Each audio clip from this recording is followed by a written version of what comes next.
Mathrubhumi India's VKC Kozhikode മാരത്തണിൽ 21 kilometre മത്സരം പൂർത്തിയായി. മധ്യപ്രദേശ് സ്വദേശിയായ ശിവം സിംഗ് ടോമറാണ് ആദ്യം ഫിനിഷ് ചെയ്തത്. മാരത്തന്റെ വിശേഷങ്ങളൊന്ന് കാണാം.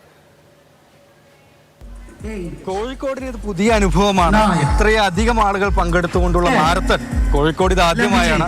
ഇതിന് പുറകിലേക്കൊക്കെ നോക്കുക, ഇത് അടുത്ത കാറ്റഗറിയിലേക്ക് ഇറങ്ങാനുള്ള ആളുകളുടെ വാമപ്പാണ്. അതായത് 21 കിലോമീറ്റർ ആരംഭിച്ചു കഴിഞ്ഞു, അത് ഫിനിഷിംഗിലേക്ക് എത്തുകയാണ്. അതിനുശേഷം 10 കിലോമീറ്റർ ആണ്. അതിനുശേഷമാണ് നമ്മൾ എല്ലാവരും കാത്തിരിക്കുന്ന എല്ലാവരും കാത്തിരിക്കുന്ന ഫാമിലി റൺ. അതിൽ ഏറ്റവും പ്രധാനപ്പെട്ട വാമപ്പ് സെക്ഷനോടുകൂടിയാണ് തുടങ്ങുന്നത്. 21 കിലോമീറ്റർ ഓടി കഴിയുമ്പോഴേക്കും അടുത്ത ടീം ഇവിടെ സെറ്റായി റെഡിയായി. ചോദിച്ചു നോക്കാം അല്ലെ, അവരോട് ചോദിച്ചു നോക്കാം. അതാണ് 21 കിലോമീറ്റർ ഓടി. അതായത് കെനിയയിൽ നിന്ന് ഉള്ളവരുണ്ട്, ദുബായിൽ നിന്നുള്ളവര്, ഇന്ത്യയുടെ 13 സംസ്ഥാനങ്ങളിൽ നിന്ന് വന്ന അത്ലറ്റുകൾ എല്ലാവരും 21 കിലോമീറ്റർ ഓടിക്കൊണ്ടിരിക്കുകയാണ്. അതിന്റെ അടുത്ത കാറ്റഗറിയിൽ ഇറങ്ങാനുള്ള താരങ്ങളാണ് ഏതായാലും ഈ വാമപ്പ് ചെയ്തുകൊണ്ടിരിക്കുന്നത്. ഇന്ത്യാസ് പറഞ്ഞതുപോലെ 78 വയസ്സുള്ള ആളുകളുണ്ട്, 73, 72 വയസ്സുള്ള ആളുകളൊക്കെ തന്നെ ഉണ്ട് അല്ലെ. ഇതാ ഇവിടെയൊക്കെ നോക്കുക, പ്രായമുള്ള 72 വയസ്സാണ്. എത്ര വയസ്സാ? 72. സാവിത്രിയമ്മ നേരത്തെ ഓടിയിട്ടുണ്ട്, ആദ്യമായിട്ടല്ല.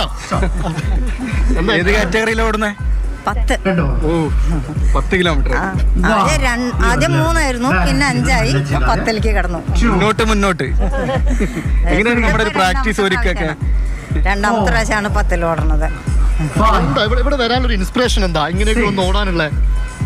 ഞങ്ങൾ മാരത്തോണിൽ ഒരു 10-12 പങ്കെടുക്കണം. അപ്പൊ മാരത്തോൺ ഉണ്ടെന്ന് കേട്ടാൽ ഞങ്ങൾക്കൊരു മനസ്സിനൊരു സന്തോഷമാണ് അതിൽ പങ്കെടുക്കാൻ. 10 കിലോമീറ്റർ കൂടുതൽ ഓടുമോ? ഓടില്ല, താല്പര്യമുണ്ടോ ഓടാൻ? എനിക്ക് സാധിക്കും തോന്നുന്നില്ല. പക്ഷെ 72 വയസ്സിൽ 10 കിലോമീറ്റർ ഓടുന്ന സംഭവമാണ് അല്ലേ? നമുക്ക് ചോദിക്കേണ്ടത്, ഇപ്പൊ 72 ആയി, ചെറുപ്പകാലത്തൊക്കെ ഓടിയിട്ടുണ്ടോ മാരത്തോൺ?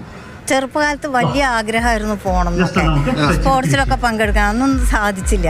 അപ്പൊ ഇപ്പോഴാണ് അതിനൊരു യോഗം കിട്ടിയത്. അതെ, കുട്ടികളൊക്കെ വലുതായി. ഇതാ കൊച്ചുമോന്റെ കൂടെ വന്നിട്ടുണ്ട്. ഫാമിലിയാണത്. മോള് കൊച്ചുമോനാണ്. സാവിത്രമ്മയുടെ മോള് കൊച്ചുമോൻ. ഫാമിലി ആയിട്ടുള്ള ഫാമിലി പാക്കേജ് ആണ്. എങ്ങനെയായിരുന്നു നിങ്ങളുടെ ഒരു ഒരുക്കമൊക്കെ? ഞങ്ങള് 2-3 വർഷമായിട്ട് ഇങ്ങനെ പതുക്കെ മാരത്തോണിലേക്ക് വന്നു. ഹസ്ബൻഡ് ഒരു മാരത്തോൺ റണ്ണറാണ്. അപ്പോൾ ഹസ്ബൻഡാണ് ഞങ്ങളെ മോട്ടിവേറ്റ് ചെയ്ത്. ഹെൽത്താണ് ഇമ്പോർട്ടൻ്റ്, ഹെൽത്ത് ഇസ് വെൽത്ത് എന്നുള്ളതുകൊണ്ട് ഡയബറ്റിക് ഒക്കെ വരാതിരിക്കാൻ. എൻ്റെയൊക്കെ പ്രീ ഡയബറ്റിക് സ്റ്റേജാണ്. ഞാനും അമ്മയും ഹസ്ബൻഡും ഒക്കെ. അതിനൊക്കെ മരുന്നിന്ന് മാറാൻ വേണ്ടിയിട്ട് ഞങ്ങൾ മാരത്തോണിലേക്ക് കോൺസെൻട്രേറ്റ് ചെയ്യണം. എവിടെ? ഇല്ല, ഹസ്ബൻഡ് ഇവിടെ ഇല്ല, ജോലി. ഇൻസ്പയർഡ് ബൈ ഹസ്ബൻഡ് അല്ലേ? അതെ, ഇൻസ്പയർഡ് ബൈ ഹസ്ബൻഡ്. കൊച്ചുമോന്റെ വിശേഷങ്ങളോട് ചോദിക്കട്ടെ. എങ്ങനെയാണ് ഫാമിലി ഒക്കെ ആയിട്ട് വന്ന അമ്മമ്മ എല്ലാരും ഉണ്ടല്ലോ? ഞാൻ ഇവർക്കൊരു സപ്പോർട്ടിന് വേണ്ടി കൂടെ വന്നാ. ഞാൻ ഇവിടെ വർക്ക് ചെയ്യുന്നു ഫെറോക്കില്. അപ്പോൾ ഇവർക്ക് ഹെൽപ്പിന് വേണ്ടി, മെന്റൽ സപ്പോർട്ടിന് വേണ്ടിയൊക്കെ നേരത്തെ കൂടെ ഓടും. ചില സമയത്ത് നമുക്ക് കൂടെ പോകാൻ പറ്റാറില്ല. ഇവിടെ അടുത്തായപ്പോ ഞാൻ വന്നു. 10 കിലോമീറ്റർ ഓടുമ്പോ നമ്മളൊരു 21 പിടിക്കണമായിരുന്നു. ഞാൻ ഇവരുടെ സപ്പോർട്ടായോണ്ട് ഒറ്റയായിരുന്നെങ്കിൽ 21 ട്രൈ ചെയ്യാം. അതായത് നിലവിൽ ഇവർക്ക് രണ്ടുപേർക്കുള്ള സപ്പോർട്ടാണ്, ഊർജ്ജമാണ്. ഏതായാലും അങ്ങനെ തകൃതിയായി പുരോഗമിക്കുകയാണ്. എങ്ങനെയായി? മാമായോ അപ്പായോ? 5ാമത്തെ മാരത്തോൺ. 5ാമത്തെ. എവിടെയൊക്കെ ഓടിയിട്ടുണ്ട്?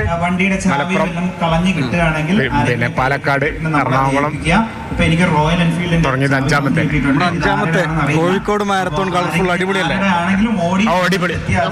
അങ്ങനെ ഒരു പ്രത്യേകത കൂടെ ഉണ്ട് കേട്ടോ. കാരണം 5 തവണയൊന്നുമില്ല, 10 തവണയൊക്കെ നേരത്തെ മാരത്തോണിൽ പങ്കെടുത്ത് ഇതിനു വേണ്ടി വന്ന എറണാകുളത്ത് നിന്ന് വന്ന ആളുകൾ വരെ ഇവിടെ ഉണ്ട് എന്നുള്ളതാണ് സംസാരിക്കുന്ന സമയത്ത്. ഏതായാലും 21 കിലോമീറ്ററിന്റെ കാര്യം നമ്മൾ പറഞ്ഞു. അതിൽ കെനിയക്കാരും നമ്മുടെ നാട്ടുകാരും ഒക്കെ അതിവേഗത്തിലാണ് ഓടിയത്. അതായത് മാരത്തോൺ എന്ന് പറഞ്ഞു കഴിഞ്ഞാൽ നമ്മൾ ഈ പ്രതീക്ഷിക്കുന്ന ആ ഒരു വേഗത കുറഞ്ഞുള്ള ഓട്ടമൊന്നുമല്ല. ഒരു 5 മിനിറ്റിൽ അല്ലേ, 5 മിനിറ്റിൽ 6-7 കിലോമീറ്റർ ഒക്കെ ഓടുന്ന രീതിയിലുള്ളതാണ്. അല്പസമയത്തിനകം തന്നെ ഫിനിഷ് ചെയ്യും. ഏതായാലും അതിഗംഭീരമായി നമ്മുടെ കോഴിക്കോട് മാരത്തോൺ, കോഴിക്കോടിന്റെ ഒരു പുതിയ അനുഭവം അത് മുന്നോട്ട് പോയിക്കൊണ്ടേയിരിക്കുകയാണ്. തീർച്ചയായിട്ടും.